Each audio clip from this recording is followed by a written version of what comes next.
തുടക്കത്തിൽ വളരെ സക്സസ്ഫുൾ ആയിട്ട് റൺ ചെയ്യണ പല കമ്പനികളും 2-3 വർഷം കഴിയുമ്പോൾ പൂട്ടി പോവാറുണ്ട്. എന്തുകൊണ്ടാണ്? ഈ ടേൺ ഓവർ എന്ന് പറയുന്ന ഫാക്ടർ അല്ല സത്യം പറഞ്ഞാൽ ഒരു കമ്പനിയുടെ പ്രോഫിറ്റിനെ നിർണ്ണയിക്കുന്നത്. ഇപ്പോൾ ലെറ്റ്സ് സേ 500 കോടി പ്രോഫിറ്റ് അല്ലെങ്കിൽ 1000 കോടി പ്രോഫിറ്റ് ഒക്കെ ഉണ്ടാക്കി വിചാരിക്കും ഫസ്റ്റ് 2-3 വർഷം. 1000 കോടി ടേൺ ഓവർ എന്ന് പറയുമ്പോൾ അതിന്റെ 10% 100 കോടിയാണ്.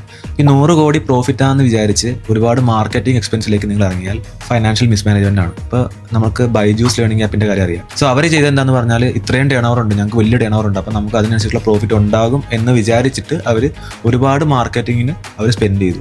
ഈവൻ വലിയ വലിയ ഫുട്ബോൾ വേൾഡ് കപ്പിനൊക്കെ പോയിട്ട് അവർ സ്പോൺസർ ചെയ്തു, ഇന്ത്യൻ ടീമിനെ സ്പോൺസർ ചെയ്തു. അപ്പോൾ അങ്ങനെയൊക്കെ ചെയ്യുമ്പോൾ എന്താ വെച്ചാൽ അവർക്ക് തന്നെ അറിയില്ല അവർ എത്രത്തോളം സ്പെൻഡ് ചെയ്യുന്നുണ്ട് മാർക്കറ്റിങ്ങിന് വേണ്ടി. സോ നമ്മുടെ ടേൺ ഓവർ മാത്രം നോക്കിക്കൊണ്ട് പ്രോഫിറ്റ് എത്രയുണ്ട്, എത്ര എക്സ്പെൻസ് ഉണ്ട് എന്നൊരു ഐഡിയ ഇല്ലാണ്ട് നമ്മൾ സ്പെൻഡ് ചെയ്ത് കഴിഞ്ഞാൽ 100% ആ കമ്പനി താഴേക്ക് പോകാനാണ് സാധ്യത. സോ ലെറ്റ്സ് സേ 1000 കോടി ടേൺ ഓവർ ഒരു കമ്പനിയാണെന്ന് വിചാരിക്കുക, അതിന്റെ 10% പ്രോഫിറ്റ്.